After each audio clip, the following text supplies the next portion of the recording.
दोस्तों आज हम बात करने वाले हैं सुजलॉन एनर्जी के बारे में। और जैसा कि आप लोग देख पाओ दोस्तों कि कंटिन्यूअसली अभी के समय में सुजलॉन में हमें गिरावट होते हुए दिखाई दे रही है। कल के दिन हमें सुजलॉन 2.5% के करीब टूटता हुआ दिखाई दिया। आज के दिन भी सुजलॉन में 1% से भी ज्यादा टूटता हुआ दिखाई दे रहा है। तो अल्टीमेटली अभी के समय में जिन लोगों ने भी सुजलॉन में इन्वेस्ट करके रखा है उन्हें देखा है तो अभी कोई भी सुजलॉन से मुनाफा नहीं हो रहा है, उन्हें देखा है तो अभी सुजलॉन से लॉस ही हो रहा है। तो अभी इस चीज को लेकर इन्वेस्टर्स के मन में काफी ज्यादा कंफ्यूजन है कि अभी क्या उन्हें सुजलॉन में इन्वेस्ट करके रखना सही है या फिर सुजलॉन से निकल जाना ही बेहतर है। अब दोस्तों इसे समझने के लिए मैं आपको इस वीडियो के माध्यम से कुछ इंपॉर्टेंट माइन्यूट डिटेल्स समझाने वाला हूं, जिसे देखने के बाद आपको ये क्लियरिफिकेशन मिल जाएगा कि अगर हम लोग सुजलॉन में इन्वेस्ट करके रखते हैं तो आने वाले समय में किस तरह का रिटर्न सुजलॉन से हमें मिल सकता है। लेकिन सबसे पहले दोस्तों अगर हम लोग सुजलॉन के आज के ट्रेडिंग सेशन पर नजर डालें तो स्टॉक जो है ओपन हुआ 9 रुपए 75 पैसे में, हाई बनाया इसने 9 रुपए 85 पैसे का, लो बनाया इसने 9 रुपए 60 पैसे का। और आप देख पाओ दोस्तों 9 रुपए 65 पैसे में इसने क्लोजिंग दिया। इंट्राडे में इसमें 1.03% की एक गिरावट भी हमें होते हुए दिखाई दे रही है। अब दोस्तों मैं आपको कुछ चीजें दिखाने वाला हूँ सुजलॉन से रिलेटेड, और जो भी अब मैं आपको दिखाने वाला हूँ दोस्तों मेरी आपसे यही विनती रहेगी कि उसे गौर से फॉलो कीजिए, क्योंकि वो सारा माइन्यूट डिटेल्स बहुत ही इंपॉर्टेंट रहने वाला है अगर आपने सुजलॉन में इन्वेस्ट करके रखा है। क्योंकि उसे देखने के बाद आपको ये समझ में आ जाएगा कि आपको सुजलॉन में इन्वेस्ट करके रखना चाहिए या फिर सुजलॉन जैसे स्टॉक को अवॉइड करना चाहिए। अब यहाँ पर अगर आप देखोगे दोस्तों सुजलॉन एनर्जी के प्रमोटर्स होल्डिंग्स को, तो यहाँ पर सुजलॉन एनर्जी के जो प्रमोटर्स होल्डिंग्स है दिसंबर 2022 तक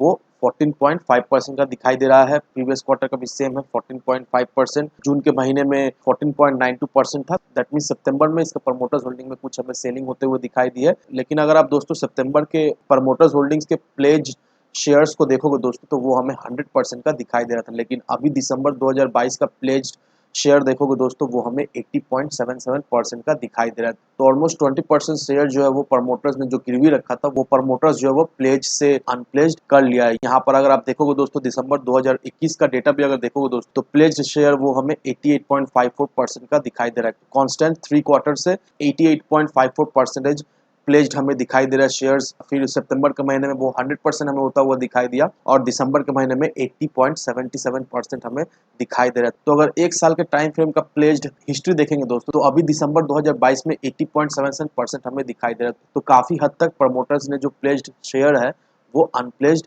कर लिया है। इससे देखा है तो अभी के समय में सुजलॉन के स्टॉक में कुछ खास इंपैक्ट पड़ता हुआ नहीं दिखा देगा, लेकिन लॉन्ग रन में देखा है तो इससे हमें एक अच्छा खासा इंपैक्ट पड़ता हुआ दिखाई देगा। अब वहीं अगर आप म्यूचुअल फंड के होल्डिंग्स को देखोगे दोस्तों तो यहाँ पर जितने भी म्यूचुअल फंड ने सुजलॉन एनर्जी में इन्वेस्ट करके रखा है उसका सारा इंफॉर्मेशन यहाँ पर दिया हुआ है। और इस डेटा को देखकर एक चीज तो क्लियर है कि ग्रेजुअली म्यूचुअल फंड्स ने सुजलॉन एनर्जी में अपना होल्डिंग्स जो है वो बढ़ाया है, घटाया नहीं है। ये देखा है तो एक बहुत ही पॉजिटिव संकेत है। और इसके वजह से देखा है तो जिन लोगों ने भी सुजलॉन में इन्वेस्ट करके रखा है उन्हें देखा जाए तो एक तरह का कॉन्फिडेंस मिल रहा है कि जिस तरह से म्यूचुअल फंड ने सुजलॉन में इन्वेस्ट करके रखा है, नो डाउट कुछ तो ऐसा सुजलॉन में बात है जिसके वजह से म्यूचुअल फंड ने अपना इन्वेस्टमेंट जो है वो बढ़ाया है, घटाया नहीं है। तो ये देखा है तो हम सभी लोगों के लिए एक पॉजिटिव संकेत। अब यहाँ पर ये आर्टिकल तो मैंने आपको ऑलरेडी दिखा दिया था, लेकिन फिर से एक बार दिखा रहा हूँ। यहाँ पर देखो दोस्तों, repowering wind energy plant could potentially attract 40,000 crore investment. अब यहाँ पर ministry of new and renewable energy की तरफ से ये एक मूव लिया गया, ये एक निर्णय लिया गया है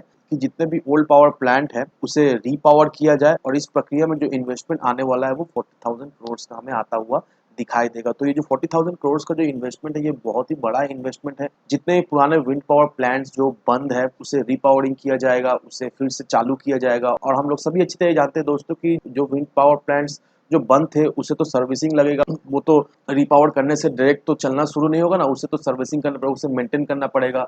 कुछ जो भी पार्ट्स है वो जो भी डिफेक्टिव है उसे ठीक करना पड़ेगा। कहीं कहीं ऐसा भी होगा कि नए विंड टर्बाइन इंस्टॉल करने पड़े। तो ये प्रोसीजर काफी लंबा है। और देखा है तो जितना पैसा खर्च किया जा रहा है इसे रिपावर करने के लिए, इससे देखा है तो सुजलॉन को भी डायरेक्टली बेनिफिट हमें मिलता हुआ तो दिखाई देगा ही देगा। क्योंकि देखा है तो सुजलॉन एनर्जी इंडिया का एक बहुत ही बड़ा विंड टर्बाइन मैन्युफैक्चरर है, एज वेल एज इसका सर्विसिंग बिजनेस जो वो बहुत ही बेहतरीन है। क्योंकि सुजलॉन एनर्जी अपने सर्विसिंग बिजनेस से एक बहुत ही बड़ा रेवेन्यू जनरेट करता है। और ये सारे चीज़ों को समराइज करते हैं। और अगर हम लोग सुजलॉन एनर्जी में इन्वेस्ट करके रखते हैं तो नो डाउट आने वाले समय में सुजलॉन से तो हमें एक अच्छा खासा रिटर्न तो मिलेगा ही मिलेगा। अभी के समय में सुजलॉन हमें वीक दिखाई दे रहा है। फर्स्ट ऑफ ऑल दोस्तों सुजलॉन एनर्जी एक पेनी स्टॉक है। पेनी स्टॉक में हमेशा एक रिस्क फैक्टर, एक वॉलेटिलिटी फैक्टर रहता है, प्लस इसमें ऑपरेटर्स भी अपना गेम खेलते रहते हैं। लेकिन इसका मतलब ये नहीं है कि जिन लोगों ने भी सुजलॉन एनर्जी में इन्वेस्ट कर रखा है उनका पैसा डूब जाएगा। नो डाउट दोस्तों, जिस तरह से step by step Suzlon energy आगे बढ़ रहा है, जिस तरह से अपना ग्रोथ के ऊपर काम कर रहा है, जिस तरह से इसका बैलेंस शीट में भी हमें इंप्रूवमेंट होता हुआ दिखाई देता है, अगर हम लोग सुजलॉन एनर्जी में मिनिमम 3 से 5 साल का टाइम फ्रेम के लिए इन्वेस्ट कर रखते हैं तो नो डाउट इससे हमें एक मल्टीपल रिटर्न तो मिलेगा ही मिलेगा। तो इन सारे फैक्टर को कंसिडर करो, उसके बाद ही अपना एक इन्वेस्टमेंट डिसीजन लो। लेकिन दोस्तों मेरी आपसे एक ही विनती रहे कि विदाउट एनी डिटेल रिसर्च के बिना कहीं पर भी इन्वेस्टमेंट ना करें। वीडियो अगर आपको पसंद आए तो लाइक सब्सक्राइब जरूर करना। तो चलिए फ्रेंड्स, मिलते हैं हम अगले वीडियो में।